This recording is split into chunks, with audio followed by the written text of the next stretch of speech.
What's up, guys? Welcome to another episode of Ball Status. That's right. This is the podcast where we talk about the business of health and the health of business. And this is an Ask the Boss episode.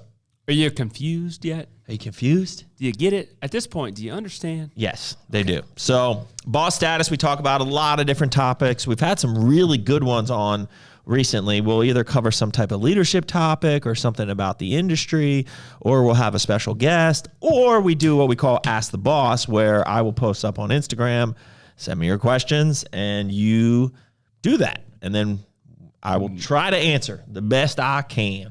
How about that? And we're also live over here. So if you have any questions, if I can do two duties here, I can. That sounded funny. What'd you do? Do two duties. You going to duty? We can hop over here and answer some questions. So, what's up, bro? No, that's just. Oh, got it. Yeah, you right? yeah.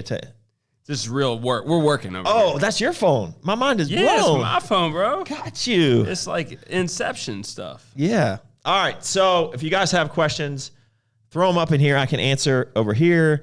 We got a bunch of good ones today. I just skimmed them real quick, so I really don't know what's coming. I only saw the first 2 pages, the third and fourth, and pages I'll after that. scan. I haven't really like fully scanned them all, but like You just gotta if do I a- get to one and it's just like Juice? not juice, but like just really dumb and bad. Then you just skip. Yeah, I'll just skip it. All right.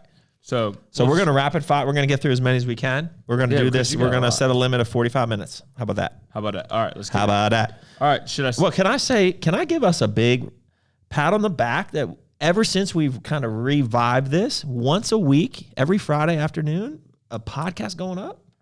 That's a big step. Not only that, They've been great topics. there's also, all that, and then just social media in general, especially for you and team POV over here. Like, you guys are knocking out these energy drink reels. Like, Yeah. there is some good. I feel Nutrition corners are back in uneducated it. on how to put out good quality content. I need somebody to come and, like, teach me how to do it. David Dodrell, POV. Well, you got to figure out what type of content you want to So put I out. get a lot of good feedback on a lot of the functional type training that I do. So I've always wanted to do that, but I want to make it more Professional? professional and like easy to follow instead of just me. Like I set it up on a shaker on a bench and then just do something. And then Well, like, you could put use a some Christian tripod like music this. behind it. Well, I have a tripod. Yeah. So what you could do is you could put the video and then you could do a reel where the video's going on up at the top and then you're down below with your little face, or you could do it like a green screen. And you could be like, right here, I'm doing a meat split. Meat split. Or whatever you want to call it. Whatever you call it. I'm mobilizing. I mean, and I you will can talk, commit myself, but I feel and you like, can like talk I through lack it. confidence. You know there. what? This is where you don't let perfection be the enemy of the good. I understand that, but then I also don't want To be an to idiot. be like it look like junk. It won't look like junk. Yeah. We'll make fun of you if it does, and then you just take it down. Yeah. Okay. Well, we're sidetracked here. This is real time Ask the Yeah. So I Boss. was asking you that question then, I guess, right? Well, I just figured, like, what is a topic that people care about? What am I interested in? And I thought it was very timely because we stopped doing energy drinks. That's why I started doing these reviews.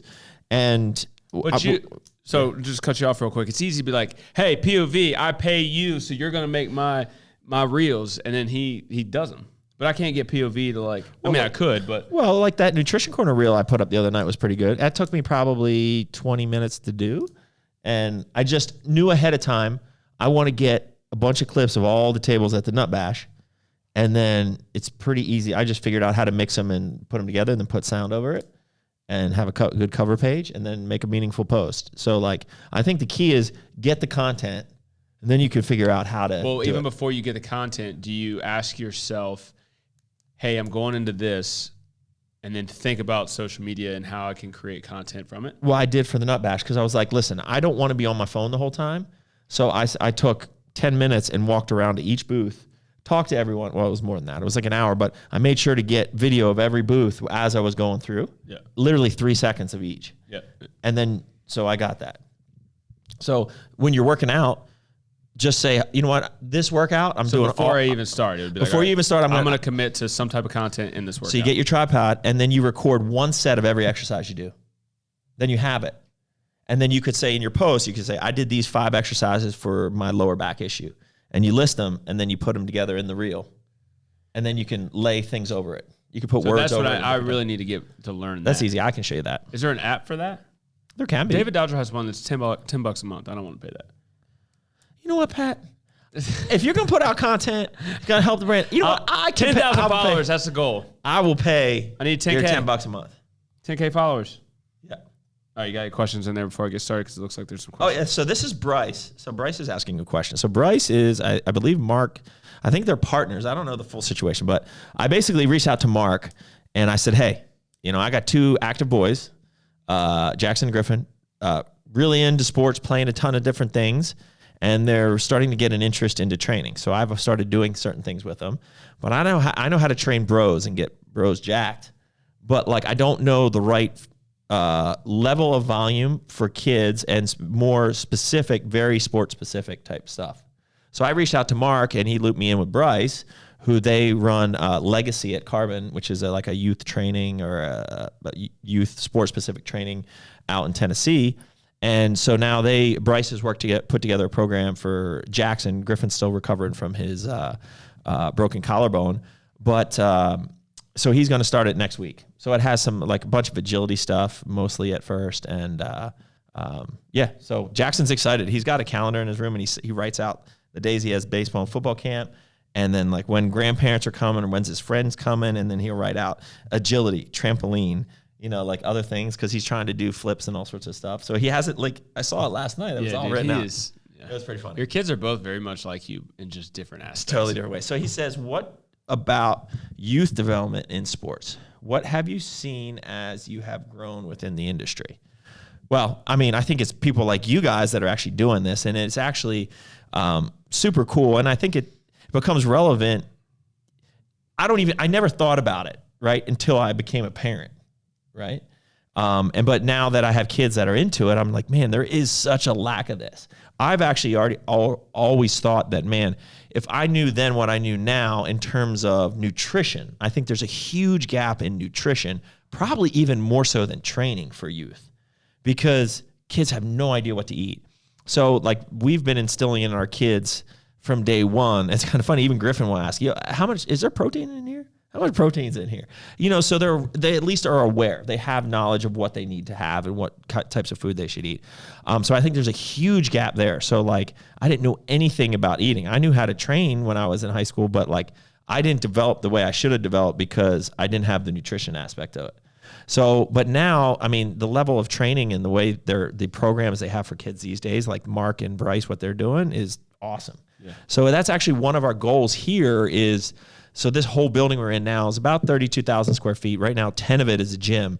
And as we kind of move into the next phase of where the brands are going and the new HQ and all of those things, which is a multi-year project, we eventually want to turn this building completely into a training center. What that looks like right now, I'm not sure, but I definitely want to incorporate a good 10,000 square feet of turf over on the side. You could put in batting cages, you could put in roll out wrestling mats, but have a lot more functional aspect here. Of course, we would grow the bro area too, because that's where I live. But I think there's a huge gap here. If you look around, because my kids are getting very involved in travel sports and things like that, the lack of facilities to do these things are crazy. It's just really hard. Everyone's fighting for the same couple locations. And you don't need, their indoor practice facility for their travel organization is maybe 5,000 square feet of turf. And it's when it rains, all the teams of all the ages fight for the time to get on there. So there's a huge opportunity. And same for wrestling, the wrestling teams and all that stuff here. So it's a huge opportunity. So, and I just don't know enough about it yet. But that's where I would bring somebody in. I don't have the time to do that now anyways, but I would look to partner with somebody to run that. Maybe it's Bryce and Mark. If they want to come in and put Legacy in the second half of this gym, they could do it, right? Which I know Bryce is training a bunch of D1 athletes and things like that. So there's a cool opportunity for it. And I'm super interested to learn more. I just don't know enough about it yet. Well, and I think the development in just, I guess, time and science has changed a lot, right? We know a lot more in general, a lot of these trainers, like Bryce, knows a lot more than, say even 10 years, 20 years ago, when I was a kid, like, I mean, we were maxing out in football, and they probably still do it, but we were maxing out in football. The dumb at a young stuff age, in high school, right? Stupid. And somebody should have been probably just saying, "Hey, you think the kids should be doing that?" You know, right? Like somebody just like checking it, right? But a lot of parents just leave their hands into somebody, right? And I think we've just progressed a lot in just fitness in general. Yes, somebody comments here, form is best for youth. Volume doesn't mean a thing if the movements aren't there. So I'd say 46 reps for perfection and correction. Yeah, I heard a crazy stat. Like Michael Jordan didn't touch a weight till he was like I heard that too. 30 years old. Yeah. That doesn't mean that he couldn't have been better if he did. Sure, I agree with that. We just don't know. Right. That's just a fact. Like Right. he's a freak anyways. Yeah. He's literally one of his focus on was more like explosiveness, drills, and athletic ability overall. Yeah, so I'm not, So, and the thing is just like I can train our kids. So, like, we started simple. How do you do a correct push up? How do you do a correct pull up? Go, full extension, none of this. You see kids trying to do a pull up that go like this, so we've tried to teach that right off the bat. The big one that I wanted to learn was a goblet squat. So, like, we've been big on form. So, like, I can teach those things. And, like, if I have, like, a remote coach like Bryce or something that tells us stuff, we can kind of, for the most part, I mean, some of this agility stuff I don't know, but, like, for the most part, I can show them how to do something correctly. It's just, like, how often and how many reps and how to progress for kids that are, pre-puberty. Like, I don't know the right answer there, and I don't know the science. So that's why having somebody who's experienced in it, it's important. Word. All right. I'm going to the questions. How about that? Yeah. Going to questions on IG. Yeah. It's a good start. Go ahead. All right. So how you split up your workouts to train arms by themselves? Why have I? Why/how do you split up your workouts to train arms by themselves? So probably for the last, 3 or 4 years, I haven't trained them by themselves. I usually train them after shoulders, and I really don't do a ton of volume, but I will hit them multiple times a week. So maybe 7 or 8 sets for bis and tris. 7 or 8 for bis, 7 for 8 for tris would be plenty volume for me now. But I did, when I was coming up, I did really love an all-out arm day. And I think if you're really serious about making arm-specific goals, having a day to focus on just your arms, not at the end of a workout, is huge. So I made a ton of my progress on a bro split. So Monday legs, quads and calves, Tuesday chest, Wednesday back, Thursday arms, hamstrings and calves on Friday, and shoulders on Saturday. And that's pretty much my comp split that I did all throughout when I was competing. Something I'll say or I'll add to this. If you're doing that much volume in hypertrophy training for biceps and triceps, I think you've been a lot better at this than I have. You need to add in tendon type work. So wrist curls, forearm curls, extension and flexion, because your tendons are going to take a beating with all that volume of just pushing and pulling in the arm. So make sure you're also doing the other types of. I'll always throw. There's pretty much not an arm workout that goes by where I don't at least do some type of forearm work, in there. What was your first job ever? Ever? Like, were you 12? First job ever.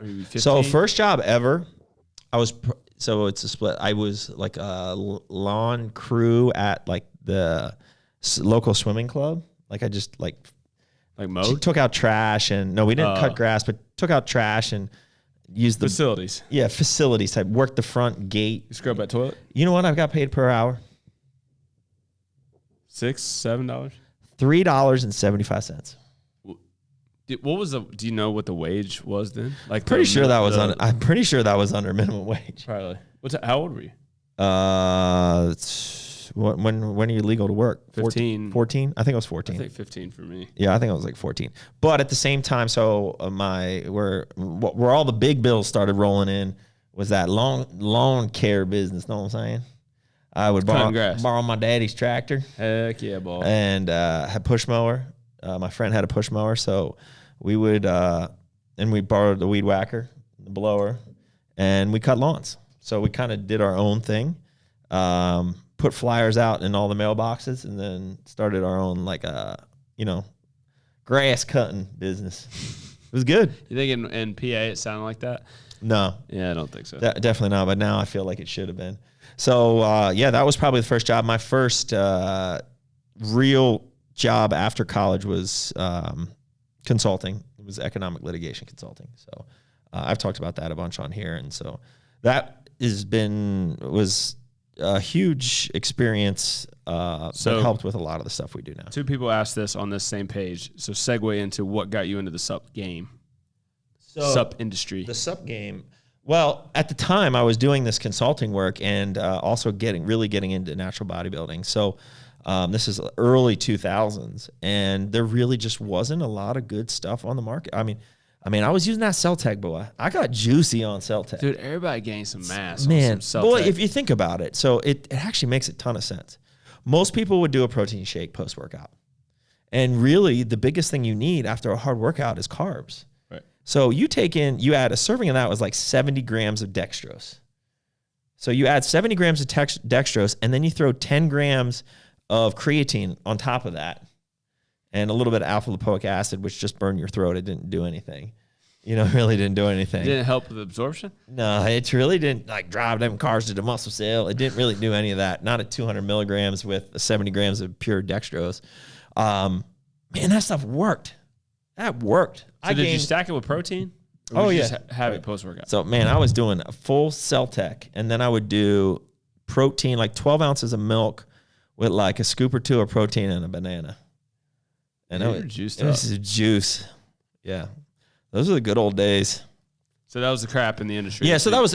I mean, it wasn't Well, crap, it but wasn't like, crap, but that's what was. but like, so I was also using a lot of Myoplex. So Myoplex was EAS, the biggest supplement brand at the time in early 2000s. They made Myoplex, and they probably still have Myoplex today, which was a meal replacement that had probably about 42 grams of protein, 25 grams of carbs, but all the carbs were all malto. And it was just like chalky and kind of nasty. And I would eat that every day in the office. So that's where we came up with MRP, the first product of the company, which was based on oat and barley flour, slower digesting carb, just a higher quality meal replacement. And, I really didn't have any thoughts of, if you would have told me back then that we'd be where we are today, there's no way. There's no way I would have thought of that. It was just a fun hobby, right? And I had the money because I had a good job. So I could take, at the time when I first started, I had a partner. It was $10,000 each. So it was $20,000. So I had the money because I had a good job, and I was single, didn't have kids. I was like, sure, that's kind of cool. Have a supplement company. All bros want to have a supplement company. Heck yeah. We didn't know what the heck we were doing, but we figured it out eventually. Bought out my partner a couple years later, and then just started putting everything else. But every dollar I made from that company went back into the business for the first 7 years. So that's kind of how Core started. Well, so segue into this question, man. It's just all the stars Segue. are aligning. Did you see yourself here 10 years ago? So let's just say 10 years ago. Not North Carolina, to be honest with you. I had no idea. So 10 years ago, this right now. So 2013. June. Open it up. I honestly think Newport News? No, well, Steph it could be like to the day. It's like what, June 13th right now, 14th? Yeah, 13. I think Steph told me she was pregnant. Like right around June of 2013 with Jackson. So he was born March in February. 14. In February. He was born in February of 14. Oh, sorry, February. Yeah. So she told me she was pregnant. We were going on vacation. Our house just flooded. So we were living in Dan Cruz, my training partner, worked at a hotel. So he got us like this extended stay hotel right down in Clarendon. And so we were living in there as they were redoing our apartment, our condo that got flooded from the neighbor above us. And she told me we were pregnant. And I remember packing for a vacation that we had planned, like to some resort. I think we were going to the Bahamas. So we went from staying in the hotel to the resort, and then we came back. And it was right before we left, she told me she was pregnant. And I said, when I get back, I'm going to quit my job. And I went back to work after the vacation and said, I'm done. You have, 4 weeks, and I'll stick around as long as it takes to transition things, but I'm done. So I've heard that multiple times. So when you found out Jackson was coming, you quit your job. Yeah. So I've heard that multiple times. you guys were obviously trying to have a child. Yes. Were you planning on that route? Like, were you ready, or did it just hit you in that moment? You were I'm going to be a dad, and I need to be more present, so I'm going to be an entrepreneur and have my own schedule. I think the ultimate goal was there. Like, I had numbers in my head. Like, I would look and see, like, what did I need to make to actually, and Steph had a really good job too at the time. She was a trainer. She was making a ton of money training people. And, I was just like, well, where do I need to be comfortable, but, still take the risk.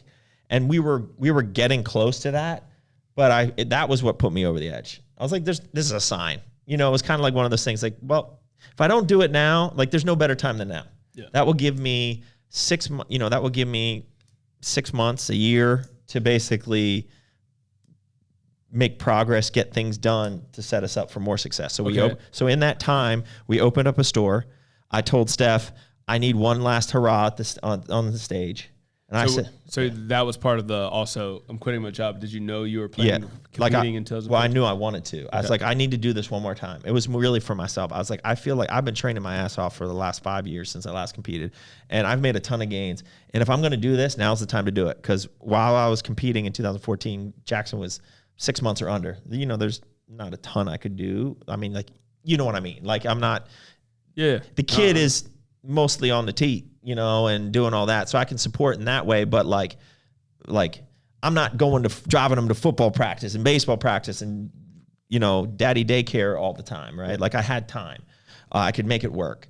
And I was like, now's the time to do this.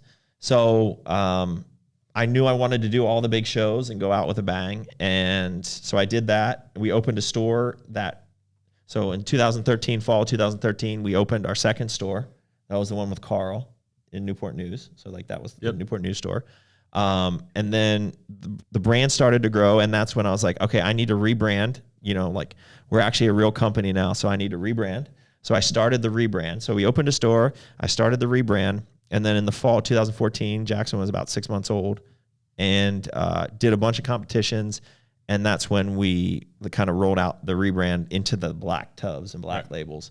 And that was the start of when things really took off. Because after I did that, our training business took off. Like, we were getting so many inquiries for like coaching that I couldn't even keep up with it. And so that basically replaced most all of the income from the other. We say broke the internet. That's when, like, during that prep, like, you gained a ton of, you got new eyeballs on you. Yeah. I remember getting 10,000 followers on Instagram in like a couple days.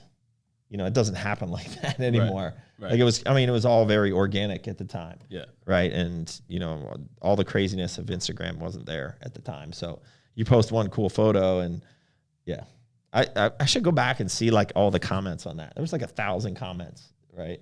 Somebody asked me today, it was Connor's new protege. Have you been since he's got a new? No. I mean, I know he always has somebody there. And he was like, how did he pose the question? Like, it basically, were you natural or not? Like, have you ever doubted that? I'm like, yeah, of course. Or like before I even started working with Doug, I was like, but I've been working with Doug for 8 years, and the stuff that that I witness on a regular basis, like, it'll prove it wrong. And then he started asking me, what about Mike O'Hearn? And I'm like, dude, if somebody tells me that they're natural and I've never seen them stick a needle in their butt, then like, I have no reason to like disagree with them, right? Yeah. Like, it's not, and I don't waste my energy on that. Yeah. It's just funny. There's a lot of people that waste their energy. Oh, yeah. That. Yeah. There's a whole YouTube series around it. Yeah. Natty or not. Yeah. All right. Let's speed round this stuff. Some of these questions are deep, man. Might be 2 episode or 2 hour long podcast. Well, we're 25 minutes in, and gosh. What are your thoughts on the contributing factors to the rise of childhood obesity in this country? Who was that? Sarah from Bella's Nutrition Corner. I have one word. It's a lack of discipline and accountability, right? And it's not just on the child's part, it's on the parent's part, right? So a lot of it falls to the parents. Like, the kid doesn't know better. Right. So if you're just a lazy fat ass and you're not taking care of yourself and you're not owning your own shit, then that's on you, right? And I understand everyone has difficulties, and that probably sounded very truthful. It's truthful, but like, which is hard to hear these days. right. But like, that's just like people need to start owning their own shit and stop, blaming other people for their problems. And I love the part of Andy Frisella's podcast where he always talks about pursuing personal excellence. And if everyone, and this doesn't mean be selfish, but like if you handle your stuff, right, and you become excellent at all the stuff that you do, the impact that you can have is like contagious. It's contagious on your kids. It's contagious on your coworkers. It's contagious on your employees. It's contagious on your family, right? Just imagine how much better our society would be if people pursued personal excellence. People just don't care. They're lazy, lack discipline. So that's 100% where that comes from. Like, yeah, I mean, I'd love to challenge everyone to like really do something hard once in your life. Just really do something hard. And that's why I say to like, we talk about it to some of our managers at our stores, but like, I feel like everyone should pursue to be excellent at something at some point in their life, right? And so that can be a competition. Like, there's a lot of bad things about competing.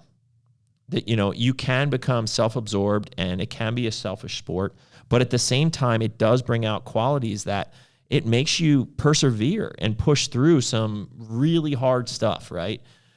So, somebody going through the challenge of competing, or whether it's becoming the best guitar player you can be, or graduating as high as you can in your class, or being the best baseball player, or being the fastest Rubik's Cube grandmaster or chess master, whatever it is, right? Like be great at something. Try to find something. Pursue something that takes many, many hundreds or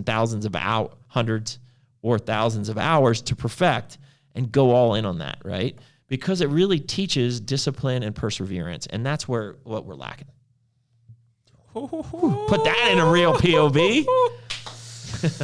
Put that in. But that's true. That's a Doug Miller quote. That's all true. That was pretty funny. That was really good. Yeah, that was good. All right, cool. How do you feel about dog-eat-dog personalities in the workplace? How do you handle these? Is that from a looking at our competitors or looking at your coworkers? Because if it's looking at your coworkers, then you probably are not aligned in the core values of what we're trying to do. So like, I don't think there's that. Like, so the dog eat dog world, you envision like you're in the corporate rat race, and you might shred somebody's paper, just to get ahead or something like that. Dog eat dog means like, I'm going to take somebody out to get to the next level. Yeah. Right? And also, I read that as kind of like, well, and you might not be totally, like, you can't worry about rising up and doing your best. Like, you can't worry about that. So let me back up. You can't worry about what others are doing, right? So in the workplace, right? The dog eat dog world is like, as long as you're not doing something to push down that other person and you're just handling your own stuff and you rise to the top, that's a meritocracy. That's the way it should be. And that's what I tell when we have these managers meetings, and we tell people, when you see other people getting opportunities, right? If that really bothers you or puts you down, like you need to look in the mirror, because there's a reason that person got they're the favorite. Well, no, they're putting in the work, right? Like, you're not putting in the work. So that's a time for you should look at yourself. So that's a meritocracy, which I believe in. But doing things to sabotage your coworkers so that you may get ahead, there's no place for that. There's no place for that. Yeah. And even as a competitor, like thinking about we don't need to put down other brands for us to shine, right? So I don't even believe in that. Like, I will say things on here like, I think we have the best products, but like, of course I believe our products. As a CEO, like, you should believe in what you're doing in your mission, right? Like, I don't see anything wrong with that. But I'm not going around saying, their stuff is crap. Like, don't buy that.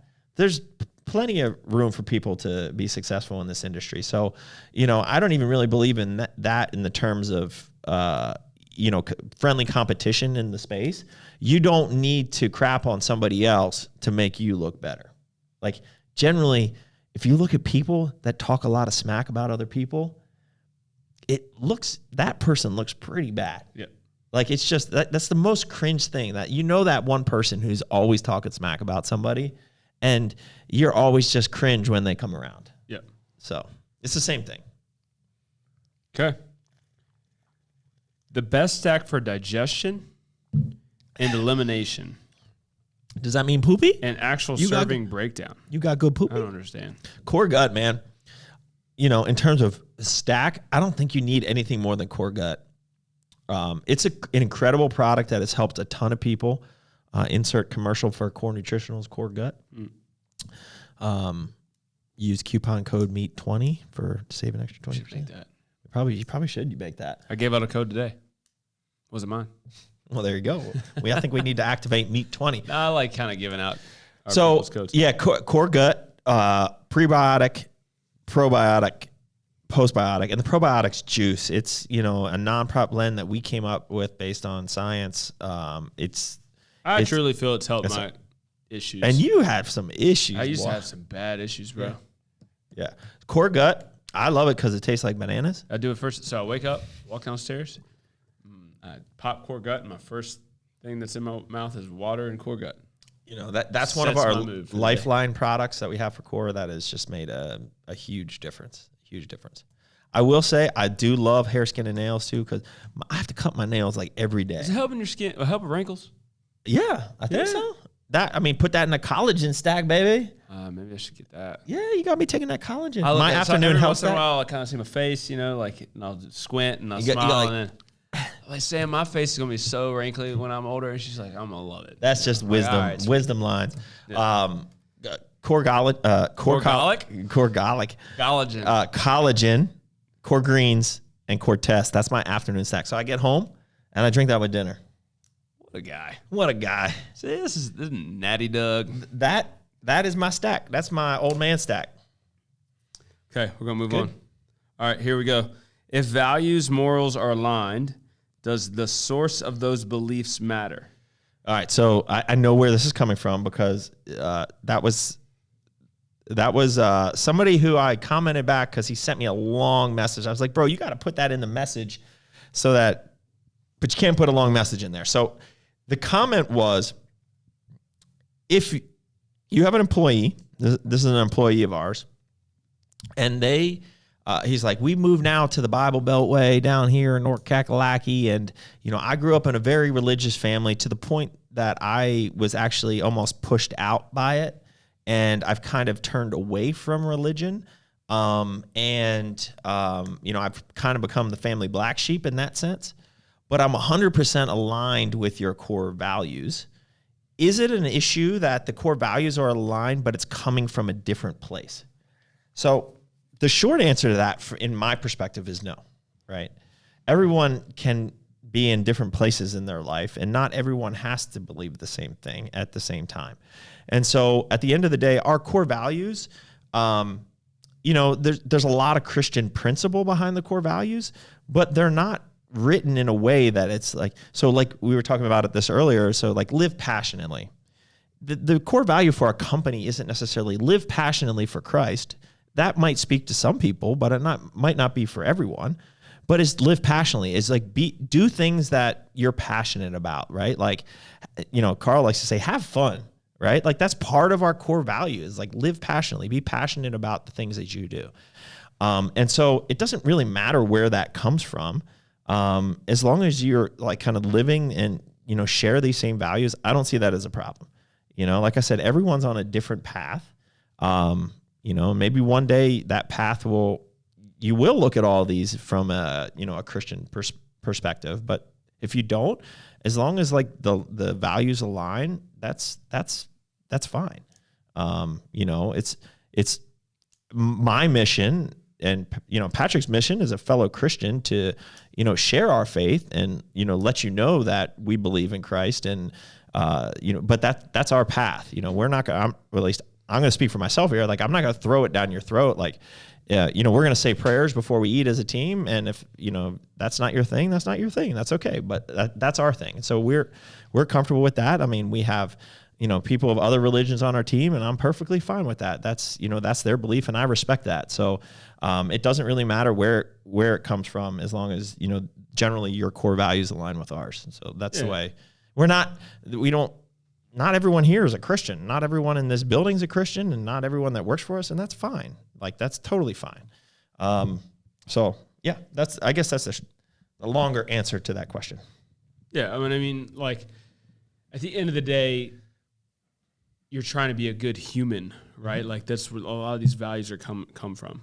Like, a lot of non-Christians will still read the Bible and take great points from the Bible, right? Like, the book of Proverbs is all about wisdom and being a good human, right? And so a lot of these things might come from there, but at the end of the day, I mean, your values aren't going to align if they're coming from a bad place, right? Like, we're not, it's just because they're not biblical or just because you don't believe doesn't mean like our values only come from a biblical place, right? Yeah. At the end of the day, this is a secular this is a for-profit business, right? Like these core values were also written in a way that it's just like, how can we be successful and how do we do the right things? And we feel that if we follow by these core values and use them as a guide, that we will have success. That's how they're created. So, all right, moving on. Biggest change you anticipate seeing within the supplement industry over the next 5 to 10 years, which is a big gap in the industry. Man, this stuff happens all the time. It's so rapid.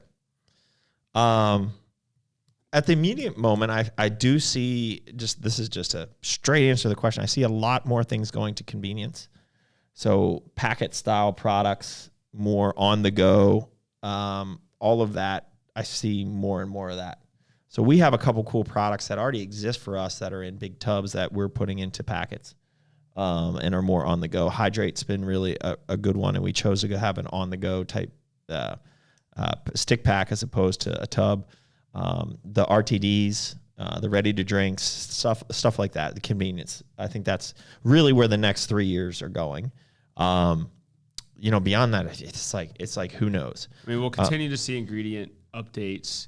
I think too, to the convenience market, you're starting to see retail markets expand their categories into supplement space and ready to goes. So like, I even think Lowe's home goods store, home improvement store. Yeah, Lowe's will be expanding they have sets for energy drinks and sodas and like snacks, but they're getting into functional foods and maybe even supplements. And you never would have thought Lowe's home improvement would be offering that. Yeah. So I think we'll start to see. Yeah, I think that's good for the brands. Totally. It makes it a little bit more difficult for our retail stores. I think it's great for just health and fitness in general. Yeah, totally. Right. Because hopefully people will have more access to it. The way I don't see that as a negative. People will see as a negative. Oh, you're going to Vitamin Shop. Oh, the mom and pops are screwed. No, I think that's more eyes on the brand, which means more, relevance in your store, right? It's the same thing kind of with this. If you start putting supplements in other more regular places, there's a good possibility you're going to have some good spillover benefits in the retail side too. It's not just doom and gloom. Oh, well, they can go now to Lowe's to get to supplements. But no, it's like people will now be seeking out. It'll be more relevant to them. And now they might be seeking out a place that is more of a resource like the Nutrition Corners. Right. So I think it's more of just... Well, they're not going to get everything they need from Lowe's. Right. So maybe the thought for them, like, man, you know what? I do need to increase my protein. Grab a protein packet from Lowe's. You know what? I'm feeling good about this. I need to make some lifestyle changes. Google nutrition store. Hey, the Nutrition Corners. Right. Yeah. And so I think that's how things... And then by this time, this podcast will launch... I'm assuming our interview with TJ Humphreys from All Black Everything will have launched already, and we dive into that, which I think was a good topic. Yep. All right, this is a good one for you. Hardest business lesson you've learned this quarter. We're wrapping up quarter 2. Oh, gosh. God bless you, boy. I got you. This quarter. Yeah, what is that quarter 2. Jesus. He also asked, what's the greatest current business opportunity? So he wants to know right now. Greatest lesson and greatest opportunity. Oh, God. Golly. That is hard. I don't know if I would say same quarter, but I think it's a little cliched of everything happens for a reason. When one door closes, another door opens. And, I think every time a door has closed, another one has opened for us. It's funny how that works out. And maybe we wouldn't be in the same position to walk through that door if the other door wasn't closed. And the new door is potentially even better than the old door, if that makes sense. So I would say that's more of a 6-month thing for us, where a lot of that has happened. So I'll just leave it at that, because there's too much stuff happening behind the scenes where I couldn't really get into the details of all of that. And the next one is the biggest opportunity. And some of those things that I can't really get into are the biggest opportunities. I will say probably I just have this feeling that sometime within the next 12 months, we will have another kick-ass brand in this building. Just putting it out there, putting it out in the universe. And then, we are entering a lot of new categories, and working on a lot of innovative licensing deals, for all the brands. That is super exciting. So we'll just leave it at that, because there's too much juice. That's more like a subject. Can't give you all it. Can't give you everything. Jonathan Phillips wants to know when you're coming back to California. Yeah, man. Sorry, bro. I actually really enjoyed my time. I want to go back. California is so beautiful. It cool. is so beautiful. It is. I didn't go like downtown Hollywood. You didn't go to like area. the streets of San Francisco and visit. I was in LA. So San Francisco, that's another. I hear is worse. You got to go to San Diego. San Diego's where it's at. San Diego wasn't far from where I was. So. Yeah, San Diego's where it's at. The weather's always perfect. Yeah. Will lemon Italian ice be coming to Pump? But the short answer to that is, Jonathan, I have no think idea. he said no in that. Yeah, I said I ain't going there. Sometimes I'm like, Jonathan, why don't you, I mean, it's tough for him to move, but like, sometimes I just feel like people don't align with where they're living, right? Yeah, I don't really align there. But do they feel stuck? Like, why don't know. can't they do something about that? I mean, he's got his people, right? Like he's got his people. He's got his lifestyle. He's got a good store out there. Yeah. So like most everybody, the only complaint that I got, or the biggest one that I got, was taxes. Yeah. Stupid. Taxes. Communism. And yeah, communism. And communism. All right, lemon Italian ice. Will it be coming to Pump? So yeah, I think somebody asked us in the Discord for ambassador. So maybe I threw out the idea, and I think it got kiboshed in kiboshed. Is that like kiboshed, whatever. But that's not like racist or anything, is it? I just feel it like wasn't until you brought it up. You do this all the time. I don't know. I just thought You're it was so really scared to say things. I know. Now Is that because I feel like that's like a Jewish slang, right? Kibosh? Kibosh. Is that a thing? Kibosh. Not kibosh. Kibosh. It is with a K-I. Yeah. Say it from America. What is it? All right, tell me what it means. It means to decisively end or reject something. Yeah, put the kibosh on It's that. nothing. I don't know. It just felt. Is kibosh a Yiddish? It felt bad. The origin of kibosh is unknown, though many people think it's Yiddish. Yeah. See, it's Jewish. The world's earliest use was probably in an Irish neighborhood in London in the early 1800s. Wow, what a world. See, this is what you learn when you ask the boss. Halt. Stop. That's it. Put the kibosh on that. Cut the kibosh. Yeah, they put the kibosh on me. We skew creeping over here. Kibosh. Yeah, so I'm all about the lemon Italian ice in the Pump. But we do have like 9 flavors of Pump. It's a little ridiculous. We're going to have to, soon there's probably going to be. Well, let's do the lemon Italian ice, and then we can like kibosh another one. We could probably kibosh cherry burst, but then I would want to do black cherry. Yeah, because to match the fury. The match the Well, the problem is that you want to match all the furies, and we got over 10 furies. Beard Gain says it's not racist, and Sarah goes, I know it's Yiddish. I know Yiddish. Yeah. All right, here we go. Oh, Steve's in here. What's up, Steve? This is an episode of Ask the Boss. Let's have it. Let's have your question. We're getting deep here. This is Steve Calabrese? Yeah. They need to get down here. We need When are you coming down for a boss status? Because we got to promote the thing. The thing. Oh, the thing. Yeah, you got to come down before August 12th. Get you out on the boat, Steve. Get you on some jet skis. Be a good time. Yeah, good old time. Can I move on? Yeah, you're good. While Steve thinks about his question. He goes, hey, yo. Hey. All right, so this is interesting. I'm going to ask it. So the Bible say not to kill, but there are soldiers.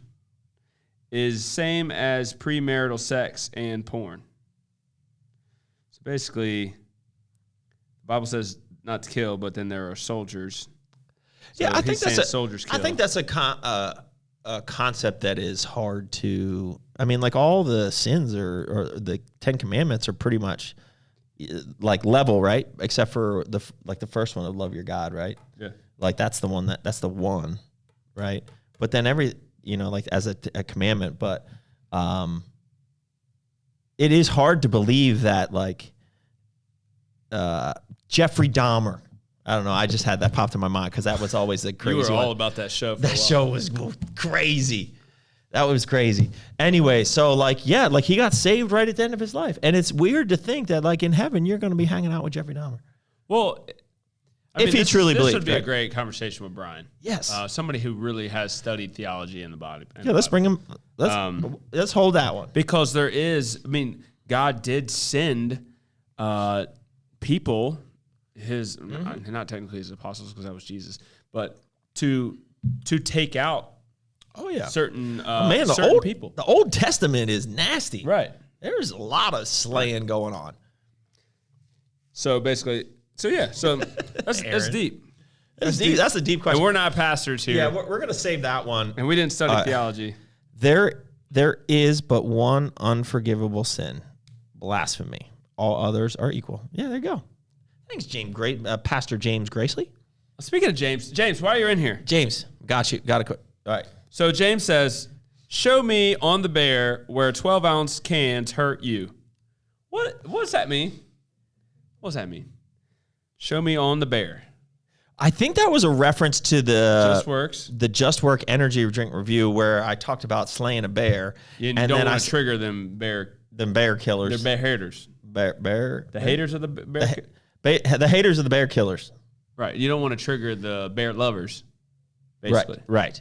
So, but I don't like a slim can. Yeah, you know, the one that I'm really disappointed, like I really like the C4 Smart Energies. Those are some of the best tasting energy drinks I've had. And those suckers are slims. Like why? And I understand you're going to say, look at the spins data, James. I know. The 12s are hot. I get it. You know, Celsius was on the rise with the 12 and now everyone's trying to do a 12. Love you, fuggers. Fuggers? Fuggers. Back up states every once in a while, ball. Yeah, what's the answer there? Why don't, you know what? You can come on a special episode of Ask the Boss and we can talk about he was on an episode. We gave you a coin. You cried. Yeah, that was a good time. All right, back to business. What was the question? Oh, wait, we're waiting for James. Every James 12 ounces of energy drink gets the feminine descriptor. Yeah, it does. It's just like, you know, that was the one thing at first. I thought Seabum's energy was a little bit weird being in like a regular soda can. No, that. But that in a can, you feel kind of like you should be in a canoe or something somewhere. I don't know. I feel like you should just, but like in the wilderness, just, give me one of them energies and just being like manly in a canoe. You know what I'm saying? A beer. At first, I was hating on the 12-ounce fat smalls. Yeah. But then I started drinking it because it was like Happy experience. Dad. Happy Dad. Happy Dad. The seltzer. You know the seltzer that went... No, I didn't drink those. POV was drinking them. But you know what I'm saying. Yeah. They're in the regular 12-ounce fats. I prefer that. Yes, I do too. Over a 12-ounce slim. There you go. How about that? All right, we're 49 minutes in. Keep it rolling. The toxic masculinity size is 16 ounce. No, that's got to be... We need to come out with 24-ounce energy drink called masculine toxic. Toxic masculine toxic. Toxic masculinity. All right. We did have a good thought about the rebrand of Red, White, and Boom when we bring it back. Though. Well, somebody asked me if is there a new formula energy drink on the way, and I just skipped it because we're in jail. We're in jail right now. Steve, the energy drink reviews are elite material for the interwebs. Elite, baby. Steve, you need to get on a review. Oh, Steve could kill him. He would crush. Yeah. You need to get on. He might not be able to put it all into one reel because I feel like he would go forever. All right, so if you could go back and change how you started your business, what would you do? I just sent 4 questions, and they're all deep. Like, wow, what a world. If I could go back and... So... If you could change how you started your business. how I started it? Yeah. No, because I think you find a problem and you try to solve it. And if you're facing a problem, the chances are somebody else is having the same problem. And that is why Core was born. That is why the nutrition corners were born, right? And so I don't think I don't think that should have changed. Would I have done some things differently? Probably. Knowing what I know today, obviously, I probably would have gone all in on the brand a little bit sooner. That's probably the only thing that I would have done differently. Which was 7 years? Technically it was around for 8 or 9 years before I quit my day job. So, but you never know. You never know how things would turn out if you would have done it differently. So like, those questions are always tough. No regrets. Yeah. What's your biggest daily struggle right now in regards to running all the brands? Man, getting home to get to football practice at 5 p.m., man, it's crazy. Like yesterday, I had 3 hours on the football field just sitting there. Like I was doing emails, I was taking phone calls. I had to go in my truck at one point to like watch a video so I could actually see it because the sun was so bright. This is rough. And I'm like over here pacing the sidelines and just multitasking. It was just like a camp, right? It wasn't and so like it's just like there's just a lot going on in my life, and it's all great. Like it's all good stuff. It's all stress. It's like the kids are doing a ton, the brands are doing a ton, but like we're not at a point, and I told you guys this recently, we're not at a point where I can just step away. Like it's my job to get to a point where I can just step away if I want that, right? And we're not there yet. So there's a ton of work that needs to get done. And so like we constantly have to level up, and we added another thing to our plate that I think is going to level up our retail stores on a weekly basis. But I think that's needed at this point in time. I think sometimes you hope certain things are getting done, but if you're not constantly inspecting what you expect, which should be a whole other podcast in and of itself, some things slip. And then sometimes you got to kind of go back to the drawing board and get re-engaged in certain things. And I feel like I'm engaged in a lot of things right now. So it's just juggling everything. And so it's literally from the time I wake up around 6 o'clock to the time I go to bed around 10, like it's pretty much nonstop. So, and then, trying to, have really good communication with the wife while all this is going on, and then being engaged with the kids as well. It's just a lot to manage. So I saw somewhere somebody had an idea of when you walk through the door, at least for whatever period, like you're there, turn your phone to airplane mode, which I never thought of doing, but that would be amazing. But the problem is usually when I get home, that's when a flurry of activity is going on. So I usually have to like go somewhere, do something with the kids, take them somewhere, and then I'll get 15 minutes to kind of, all right, what just hit the fan, and kind of decompress and see where I need to put my energy. So it's just like, it's just a constant. This isn't a complaint in any way. I love it. Like I'm very blessed to be in the position I'm in. I don't know how this happened, but a couple times I've go into my house and I put my phone on personal mode, which is a do not disturb mode. But every time every time I walk into my house, it knows my location, I guess, and it goes into personal mode for me. Oh wow, that's cool. So like sometimes I'm like, man, imagine you go in your bedroom and phone immediately dies. They might make a lot of marriages would probably be. They saved. might make a thing for that. I leave mine downstairs. I don't take it down. How about that? I have a noisemaker and an alarm clock that plug into the wall, so I don't have. This is neither. Okay. So it stays downstairs. All right, here we go. All right, hold on one second. Steve's in there. What's up, bro? Miss coaching the boys. Got to come get a pump in at Crush It. Landon. You, Natural Body, you guys handle life and biz in an extremely admirable fashion. I see that from many miles away. Well, I appreciate that, Steve. That means a lot. Very few people in our industry handle it the way y'all do. That was a very nice comment, Steve. Thank you. Steve. Yeah, Steve's great. All right. I'm going to go into this. What injuries have you had, and how did you stay positive through the repair phase? This has come from Joe, Big Joe. Joe's hurting right now.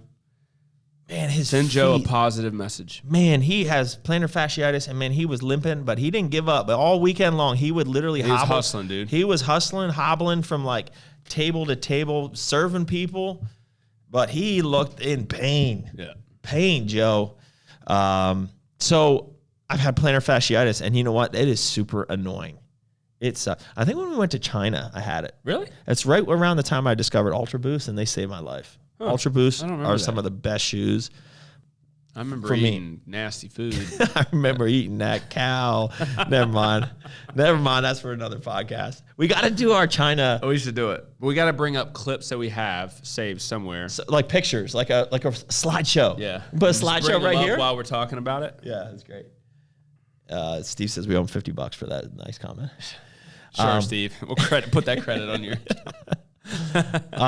What was the question? Oh, how do you stay positive through your I've had some injuries and your repairs? Knock on wood, I haven't had any major surgeries, but I have had some pretty serious injuries. And I think some people, you got to get out of your head, and you got to realize unless you're like in a really bad car wreck or something where there's a lot of things that are going on, the chances are that you can still stay active. The body in motion stays in motion, and that's really important.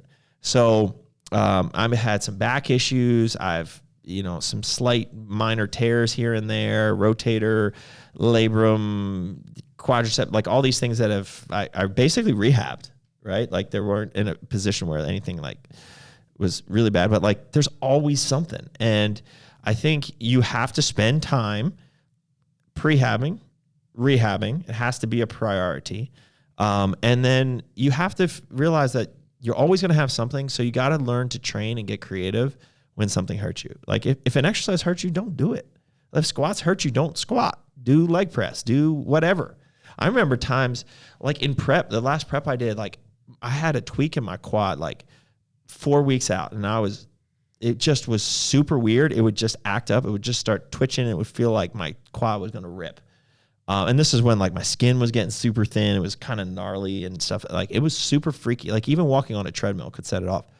But I found certain things I could, like I remember some exercise, days like for leg day, I found that the Life Fitness glute machine, like I could totally do, and it was great. And my legs would get super pumped, and it was hard, and I could still push it. So I would spend literally like an hour on that thing. I would max it out. I'd put weight on there, and I'd do like 10 sets of 20 for each leg. So like, and that was the best my legs have ever looked. And that's when you fell in love with that machine. And that's that's why we have one here. And every gym we have will have one. So, but that's just an example, right? Like, so you can find a way to train around your injury, unless it's, obviously you need surgery for it or something like that. And then it's just patience, and it's mental toughness too. Yeah. It sucks. I mean, there's nothing worse than, Pat, this, like back stuff just sucks. Well, back and then so I'm thinking debilitating type injuries, right? Yeah. So like his or his feet. So walking hurts, right? So get on the bike, back, right? So like get on the bike. You got to find a way to move. You got to seek professional help. Yeah. So you really do need to find an expert in the space to rehab yourself. You know what? I actually heard an Architect today. So Architect Sports has been awesome for me. Yeah, they are good. And but like I know like. I'm frustrated right now, and I told him today, I was, dude, I'm hurting. I'm pretty frustrated. I've been coming to you for 6 months now, and it's not your fault, but like I feel like at this point, like I've been ready to push. I'm ready to stop doing this PT stuff, and I'm not there yet. My body's just not there yet. I tried to pick up some sandbags on Friday, and then I got in the car. I mean, this was stupid on my part, but I'm just ready to be done with it. So I picked up sandbag a bunch of times, got in the car, 6 hours, drove. And then Saturday, setting up the booth, my back is just locking up. And I felt like crap all day Saturday. But then what did I do? I hooked up stem all night. Like I'm hanging out, smoking a cigar, talking to people, just hooked up to the stem.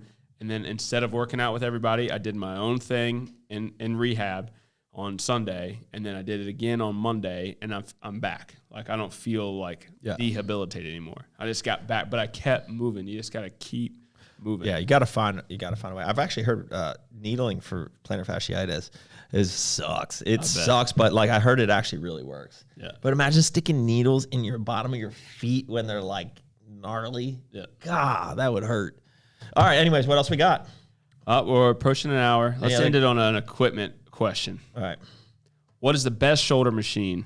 What brand? And is it converging or is it normal? I don't love converging.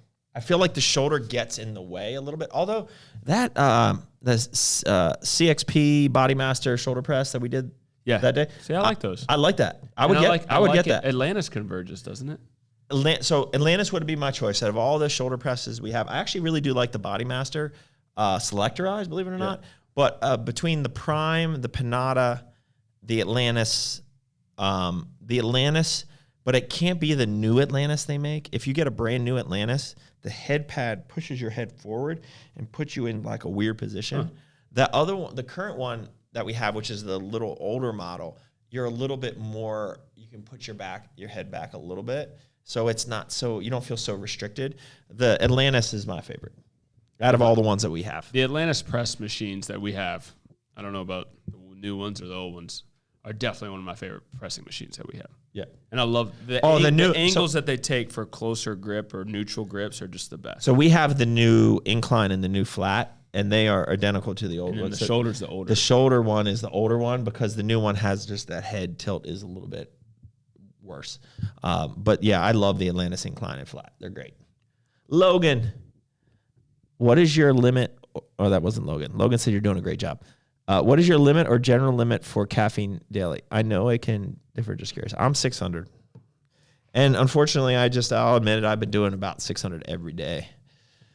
So, but it is what it is. That's my thing, but I won't go over. So that's either like a 200 mg pre and 2 energy drinks or a 400 mg pre and 1 energy drink. That's usually the standard. Days that I don't train, it's usually like 400 mgs, but I'll get 2 energy drinks in there usually. So that's my limit. But that's me. That's me. I don't ever cycle off. Again, that's me. I'm not saying that's advisable, but that's what I do. I do what I does. All right. On that note, is that it? That's it, man. This is a good one. There's a couple more, but we did well. There's some nugs in here. Yeah, that was good. I like doing we don't do Ask the Boss regularly. I mean, because we were doing Ask the Boss specifically every week for after a while. like our sup dates. And so we would just get the same questions all the time. Yeah. But now I feel how do you get big biceps? Yeah, biceps. Sick of the biceps. But now that goes back to OnlyFans. Now it's stretched out a lot, and so we get some really good questions. So yeah. All right, guys. We appreciate you guys. We appreciate you. Till next time, keep crushing it.